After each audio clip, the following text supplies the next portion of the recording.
Assalamualaikum warahmatullahi wabarakatuh. Perkenalkan, nama saya Wimba Widakdo Didutanayo. Saya merupakan dosen di jurusan Teknologi Laboratorium Medis Poltekkes Kemenkes Tanjung Karang. Video ini dibuat sebagai salah satu persyaratan dari sertifikasi dosen tahun 2025 tahap pertama dan sebagai bagian dari unjuk kinerja salah satu tridharma perguruan tinggi, yaitu pengajaran. Saat ini saya akan menjelaskan salah satu mata kuliah yang saya ampu, yaitu mata kuliah flebotomi yang diajarkan pada semester 1 Diploma 3 Teknologi Laboratorium Medis. Adapun SKS pada mata kuliah ini yaitu 2 SKS yang terdiri dari satu teori dan juga satu praktek, dan salah satu CPL yang harus dikuasai pada mata kuliah ini oleh mahasiswa adalah mampu bekerja sama, berkomunikasi, dan berinovasi dalam pekerjaannya. Kemudian juga mampu melakukan pengambilan spesimen darah, penanganan cairan dan jaringan tubuh sesuai dengan prosedur yang standar, aman, dan nyaman untuk mendapatkan spesimen yang representatif untuk pemeriksaan laboratorium.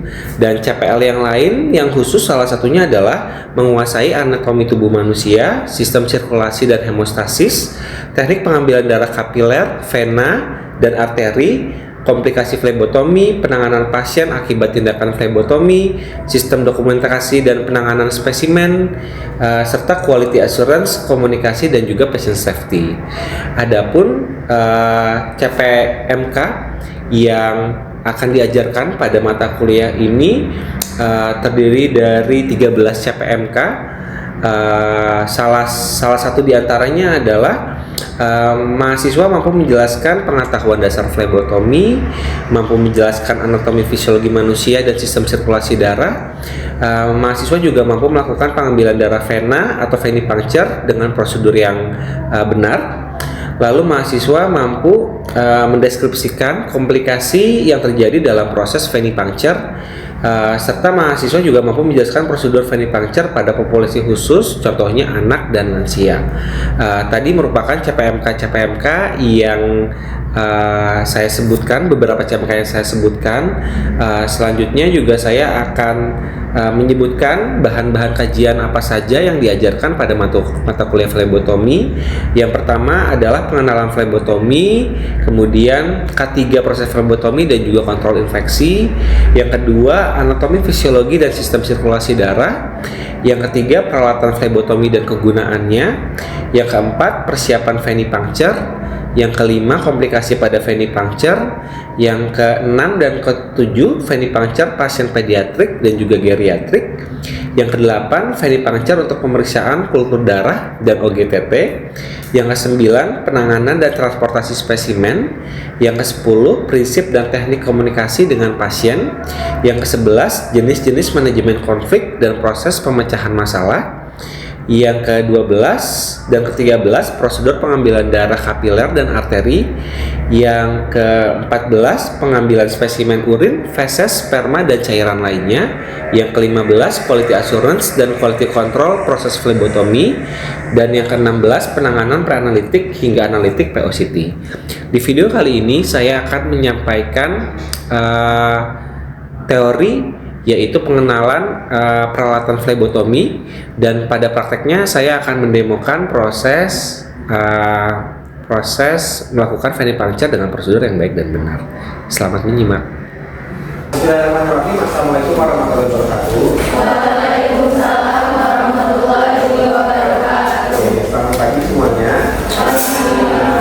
Kita bertemu lagi setelah pertemuan pertama kemarin di mata kuliah flebotomi. Hari ini kita akan masuk ke materi selanjutnya, yaitu terkait dengan pengenalan peralatan flebotomi. Kalian sudah tahu ya, flebotomi itu kemarin itu prosesnya seperti apa? Proses apa flebotomi? Simpelnya proses pengambilan darah.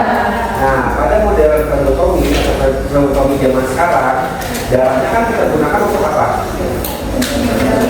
Itu untuk diuji di laboratorium, dan pada akhirnya nanti kita akan analisis menggunakan berbagai macam alat, berbagai macam metode, sampai akhirnya keluarlah hasil. Hasil itu berupa data. Data itu digunakan untuk apa?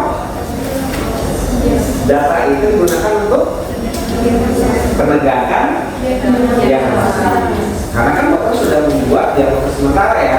Nah, dengan adanya data kita menggunakan data tersebut untuk dokter bisa membuat keputusan gitu ya, terapi apa yang tepat untuk pasien. Nah, sebelum kalian melakukan flebotomi, kalian harus kenal dulu peralatan flebotomi itu apa saja.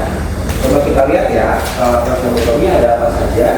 Nah, ini adalah peralatan-peralatan yang harus ada pada proses flebotomi. Yang pertama adalah alat untuk mengambil darah. Alat untuk mengambil darah itu apa? Suntikan ya. Kalian biasa sebutnya suntikan, atau kita biasa sebutnya squid, gitu. Squid atau siring. Nah, atau nanti ada needle container, itu adalah bentuk alat untuk mengambil darah. Yang kedua, alat untuk memastikan lokasi vena. Apa? Apa ini?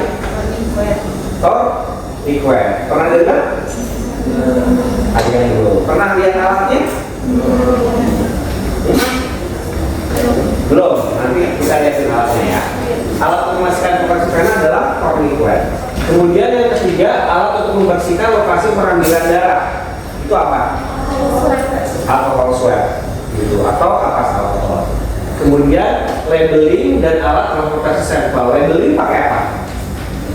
Pakai label, gitu ya, untuk menaruh identitas pasien. Kemudian alat transportasi contohnya adalah rak seperti ini, gitu ya, tray, flebotomy tray.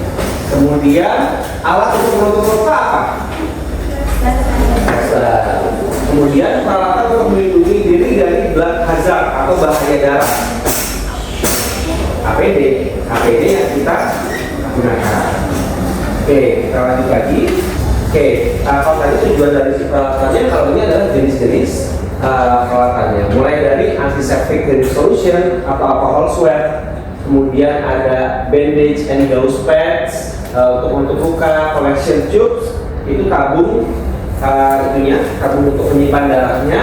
Kemudian ada gloves atau handscrew itu APD. Kemudian ada marking pens untuk melabel itu pena. Kemudian ada needle disposal containers untuk apa? Ini yang warna merah. Buat apa? Buat alat tempat pembuangan jarum yang dipakai. Betul, tempat pembuangan jarum. Jadi kalau jarum flebotomi itu harus dibuang di tempat khusus. Tidak boleh dibuang di tempat sampah yang domestik, karena itu sangat berbahaya dan itu pelanggaran ya. Kemudian ada needle holders, nanti saya tunjukkan. Needle itu jarum. Kemudian ada syringe dengan transport device. Kemudian ada torniquet. Kemudian ada wing infusion. Nanti akan saya tunjukkan masing-masing. Nah, ini adalah flebotomy tray. Jadi kalau kalian kenapa flebotomy butuh flebotomy tray? Karena TLM itu biasa mengambil darah dari satu ruangan ke ruangan yang lain. Gitu. Contohnya terutama pada saat misalnya ini kalian di lab dipanggil untuk ke UGD untuk ambil darah, gitu, maka kalian akan ke UGD membawa flebotomy tray ini dan semuanya sudah disusun dengan rapi, gitu. Kemudian kalian nanti dipanggil, biasanya kalau shift malam itu pagi-pagi kita harus keliling tuh ke berbagai macam ruang rawat inap, dari mulai rawat inap orang dewasa, rawat inap bayi, gitu ya, dan ke ICU misalnya. Kalian harus ambil darah sesuai dengan formulir permintaan dari dokter, permintaan lab dari dokter. Kemudian kalian susun, kemudian kalian keliling membawa flebotomy tray. Kalau pasien yang datang ke lab gimana? Ada flebotomy tray-nya nggak? Kira-kira ada nggak? Ya ada biasanya, karena si alat-alat ini sudah disediakan di meja di ruang sampling. Jadi kita nggak butuh flebotomy tray, gitu. Paham ya? Oke, kita lanjut lagi. Sekarang kita ke torniquet ya. Nah, torniquet ini, kalau kalian tahu, nah ini bentuknya seperti ini. Nah, ini dari karet, jadi dia bisa melar, gitu ya. Fungsinya untuk memastikan lokasi Vena. Jadi ini fungsinya, jadi kita bendung pembuluh darahnya, nanti venanya akan muncul. Gitu. Boleh? Siapa kamu? Ya, itu Pak. Ditaruhnya di mana? Di leher? Di leher bisa nggak sih? Bisa. Jangan ya. Nah, oke, boleh dulu. Nah, jadi, misalnya lokasi nah dia ini udah nonjol ya, betul nggak? Perlu nggak tetap dikasih topikrep? Nggak perlu ya, tetap perlu untuk memastikan lagi gitu. Walaupun sudah kelihatan dengan jelas gitu. Jadi kita taruh topikrep. Nah, jaraknya berapa ini? 7,5 sampai 10. Ya, 7,5 sampai 10 cm di atas lokasi. Jadi jangan bilang 3 jari Pak, jarinya siapa? Jarinya saya atau jarinya kamu kan beda. Gitu. Jadi tapi nggak usah diukur juga berapa garis ya. Jadi kira-kira dia ini balik ya. Nah, kira-kira 7,5 sampai 10 cm. Nah, kita minta pasiennya pangkat kanan. Nah, kelihatan ya. Gitu. Jadi fungsi topikrep adalah untuk pembuluh. Nah, berapa lama waktu yang digunakan untuk memakai topikrep? Maksimal 1 menit. Kalau lebih dari 1 menit boleh? Tidak boleh. Kenapa? Ya, akan terjadi hemokonsentrasi. Hemokonsentrasi itu apa sih? Ketika sel darah lebih banyak daripada plasma. Itu hemokonsentrasi. Nah, dalam tujuan. Oke, nah kemudian ada antiseptik. Nah, antiseptik itu berbentuk alkohol swab. Nah, ini alkohol swab ya. Kalau nggak punya alkohol swab gimana? Pakai kapas saja, taruh di kontainer, terus tambahin alkohol.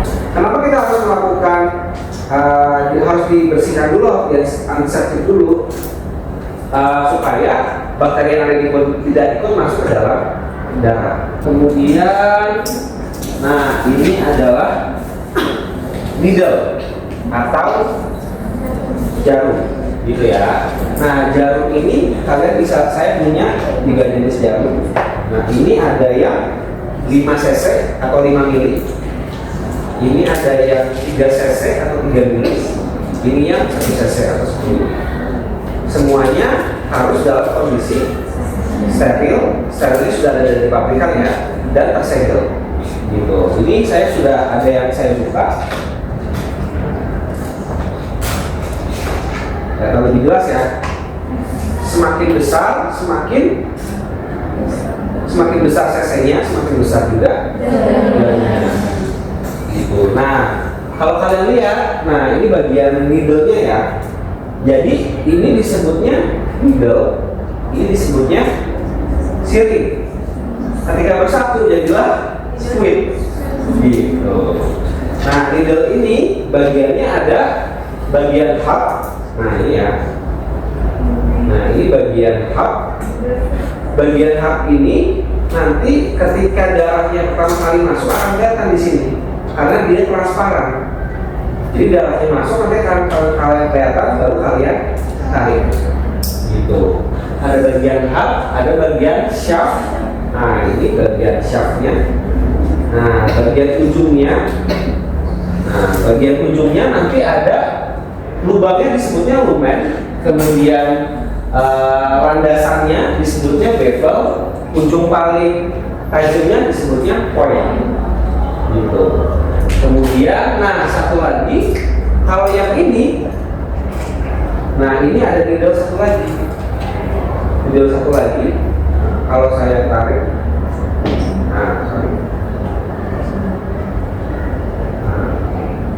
kalau saya tarik seperti ini, ambil darahnya gimana? Gak bisa ditarik kan? Ini cuma jarum doang. Gimana caranya? Ya ditusuk bisa, tapi nanti gimana? Kalau yang squid kan bisa ditarik ya. Kalau ini gimana?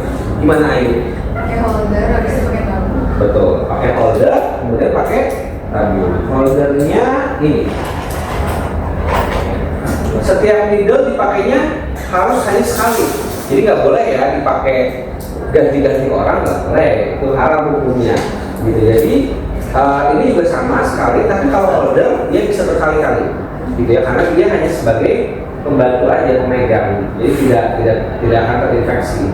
Jadi kita masukin dulu. Nah, kelihatan? Iya. Nah, terus kita kalau dibuka, nanti ini sama ada hub-hubnya juga, jadi darahnya ketika masuk akan keluar. Nah, nariknya dari mana? Nah, kita masukin tabung. Jadi tabung ini sifatnya vakum, kedap udara, jadi dia akan menyedot. Jadi nanti kita akan masukin ini ke sini. Nah, darahnya akan keluar sendiri. Dan ketika sudah penuh, nanti dia akan berhenti. Ini kalian akan belajar menggunakan dua tadi, menggunakan squid dan juga menggunakan container. Gitu. Bayang ya, ini ada siring. Siring itu tempat menampung darahnya disebutnya barrel, buat nariknya disebutnya bunga. Gitu. Jadi jangan dulu kalau nanti coba tarik bungarnya, bungar yang mana ya? Bungar itu buat nariknya. Kemudian, nah ini kalau tadi ya, kalau pakai holder, nanti tabungnya langsung dimasukkan. Selanjutnya, nah ini juice. Nah ini jenis-jenisnya ada banyak. Beda warna, beda kegunaannya, beda juga isinya. Gitu. Jadi pemeriksaan lab itu ada banyak, ya enggak? Dan dia membutuhkan jenis-jenis. Oke, saya mungkin harus ini dulu ya. Ada 3 jenis sampel. Ada 3 jenis sampel darah. Yang pertama adalah whole blood, yang kedua adalah serum, yang ketiga adalah plasma. Nah, ini dulu ya. Nanti ada bedanya. Kalau whole blood itu darah secara keseluruhan, darah yang utuh, gitu. Kalau serum apa ini? Saya nanya air terus karena ayo misalnya ke kanan ya. Apa serum, apa plasma? Bedanya kalau serum itu dia nggak ada antioksidannya, kalau plasma itu ada. Oke, simpelnya gitu ya. Tapi jawaban detailnya ada lagi. Nah, jadi darah itu, nah kalau kita misalnya ambil darah di sebuah tabung, gitu ya. Nah, darahnya misalnya segini. Nah, tabung itu, nah oke, sorry ya. Nah, ini darah misalnya. Darah yang utuh ini disebutnya whole blood. Kemudian nanti saya akan melakukan sentrifugasi. Sentrifugasi itu diputar dengan kecepatan yang tinggi. Nanti dia akan terpisah. Nah, dia akan terpisah. Darahnya, sel-sel darah akan mengendap di sini. Nah, ini adalah sel darah. Sel darah ada apa aja? Ada 3. Yang pertama ada 1 eritrosit atau sel darah merah. Yang kedua ada leukosit atau sel darah putih. Yang ketiga ada trombosit atau kita sebut platelet atau keping darah. Semua sel darah akan mengendap. Nah, di sini adalah plasma. Plasma ini kalau pada orang dewasa, sel darah ini sekitar 45%. Plasma itu 55%. Jadi akan lebih banyak plasma dibandingkan sel darah ini.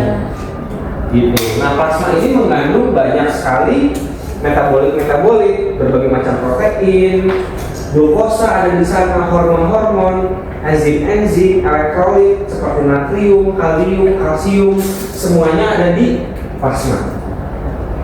Gitu. Ketika kita pakai anticoagulan, kita bisa dapat yang plasma. Gimana kalau kita nggak pakai antikoagulan?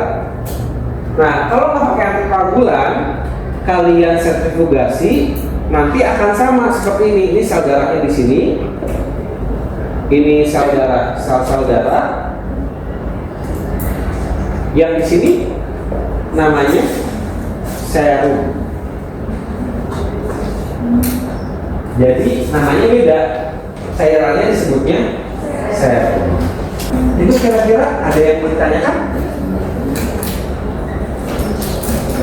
Ada? Silakan. Boleh tanya apanya? Jelas ya? Jelas. Oke. Nanti kalian praktek menggunakan alat tersebut. Habis ini kita collab, kita coba lihat ya cara pakai alatnya gimana. Masuk pakai serinya, pegangnya kayak gimana, tangan udara gimana. Oke. Kalau gitu pertemuan teori kita pada hari ini saya tutup. Terima kasih. Waalaikumsalam warahmatullahi wabarakatuh.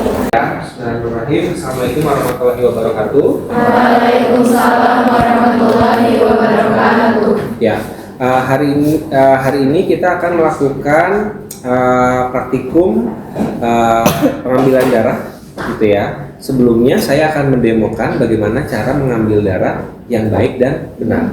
Pengambilan darah ini kita biasa sebut dengan venipuncture. Venipuncture, veni itu vein atau pembuluh darah vena. Jadi pembuluh darah itu ada 3. Ada pembuluh darah vena, ada pembuluh darah arteri, ada pembuluh darah kapiler. Nah, yang biasa kita lakukan dan saya lakukan adalah pengambilan darah vena, gitu ya. Makanya dan biasa disebut venipuncture. Makanya hari ini kita akan mempraktekkan bagaimana cara mengambil darah yang baik dan benar. Jadi ketika let's say saya pegang ini ya, pegang formulir lab ya, gitu. Kemudian saya akan panggil nama pasien. Nah, misalnya saya pegang nih, pasiennya tunggu di ruang tunggu kan, saya panggil. Nama kamu siapa? Rifai apa? Oh, Ahmad Rifai. Saya panggil Bapak Ahmad Rifai atau Saudara Ahmad Rifai, gitu ya. Kemudian datanglah pasien ke ruang sampling. Nah, pasiennya sudah duduk, gitu ya. Nah, apa yang harus kita lakukan pertama kali ketika pasien datang dan sudah duduk? Ya, pertama adalah menyapa, disapa dulu dong, gitu ya. Kita sapa, kemudian setelah kita sapa, apa yang kita lakukan? Mengkonfirmasi namanya. Langsung konfirmasi. Apa yang kita lakukan? Yang kedua adalah memperkenalkan diri. Setelah perkenalan diri, yang kedua adalah identifikasi pasien. Ini menu utamanya. Menu utama selain ngambil darahnya adalah identifikasi pasien. Kalau kamu jadi saya, kamu di sini boleh. Nah, kamu ceritanya jadi ATLM-nya ya. Kamu menanyakan identitas dia. Gimana caranya? Memastikan gitu ya? Iya. Apa benar dengan Bapak Ahmad Rifai? Ya benar. Nah, kamu siapa namanya? Damai. Benar nggak yang Damai lakukan? Cara bertanya seperti itu. Apa benar dengan Bapak Ahmad Rifai? Ada yang bilang salah? Ayu mana Ayu? Mana kamu? Jangan sembunyi. Apa? Benar nggak? Yang dia lakukan? Kurang. Yang benar gimana? Hah? Gak tahu, ini gimana dong? Yang benar, jadi yang Damai lakukan berduduk lagi. Yang Damai lakukan itu kurang tepat, gitu. Yang Damai tadi tanyakan adalah bentuk pertanyaan tertutup. Apakah benar dengan Bapak Rifai? Pertanyaan tertutup itu jawabannya selalu iya dan tidak. Kalau pertanyaan terbuka gimana? Kamu mahasiswa tingkat berapa? Ya enggak? Itu pertanyaan terbuka, maka jawabannya bisa macam-macam selain iya dan tidak. Begitupun ketika mengidentifikasi pasien, pertanyaan kita harus pertanyaan yang terbuka. Berarti pertanyaannya seperti apa? Dengan Bapak siapa? Dengan Bapak siapa atau nama Bapak siapa? Jadi tadi yang pertama ngapain? Yang kedua, yang ketiga, mengidentifikasi pasien. yang keempat. Yang keempat.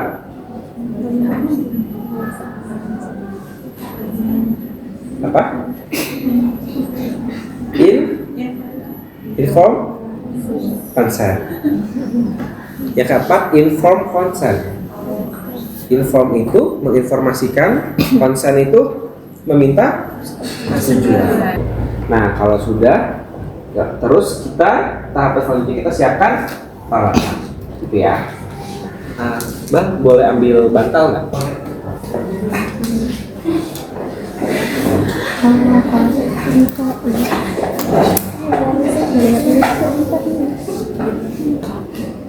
Oh iya. Nah, jadi kalian pasti butuh bantal kayak gini ya. Bantalnya nggak khusus bantal ya buat mobil. Nah, cara buka squid itu seperti ini. Jangan robek semuanya. Jadi sampai segini aja. Biar nanti sampah-sampahnya bisa kita masukin ke sini. Sampah-sampah bekas alkohol kita masukin ke sini, terus kita buang. Nah, sisi kepalanya harus ada di bagian luar. Karena tangan kiri saya ada di sini. Jadi nanti saya buka tinggal gini. Tapi kalau saya ngambil di tangan yang sebelah sini, tangan kiri saya ada di sini kan? Jadi kepalanya ada di dalam. Jadi kepala tourniquet itu mengikuti di mana tangan kiri kalian berada. Lakukan palpasinya menggunakan telunjuk ya. Nah, menggunakan telunjuk. Nah, nanti saya akan raba. Rabanya harus tetap pakai handscoon. Selanjutnya kita desinfeksi. Ya. Nah, buka squid tidak boleh dengan dua tangan. Ya, harus dengan satu tangan. Jadi kayak gini. Terus kita taruh lagi. Gitu. Nah, oke, kita minta pasien tarik nafas. Tarik nafas. Oke. Nah, kemudian buka tangannya. Nah, kemudian kita belum. Nah, kalau belum dapat kayak gini. Tangan kiri kita pegang, mengakses. Tangan kiri kita asesmen. Kira-kira jalurnya udah tepat belum ya jalurnya? Nah, kalau belum, kita luruskan sesuai jalurnya. Gitu. Nah, misalnya ya, tuh. Lihat, ada darahnya muncul. Gitu. Kemudian kita tarik pelan.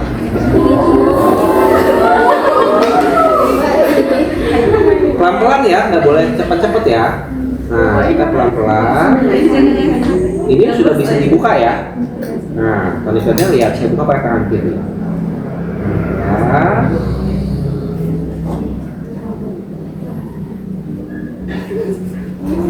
Oke, kalau sudah pakai kapas. Plasternya nanti aja, kita ngurusin dulu ininya. Gitu. Nah, caranya gimana? Caranya adalah ini dibuka, kemudian tabungnya dibuka. Tabungnya dibuka, nah kemudian ini tegak lurus. Tegak lurus. Benar ya, tabungnya miring ya. Tabungnya miring, ini tegak lurus. Kita pelan-pelan. Gitu. Harus lewat dinding. Kalau langsung ke bawah dan kalian cepat banget trot gitu ya, darahnya akan pecah, lisis dan tidak bisa diperiksa sampelnya. Setelah itu kita bicara apa ke pasiennya? Terima kasih Bapak, hasilnya kurang lebih 1 jam atau 2 jam. Jadi Bapak bisa menunggu nanti di pagi. Tepuk tangan dong. Terima kasih atas waktunya dan kesempatannya. Saya tutup. Wassalamualaikum warahmatullahi wabarakatuh. Waalaikumsalam warahmatullahi wabarakatuh.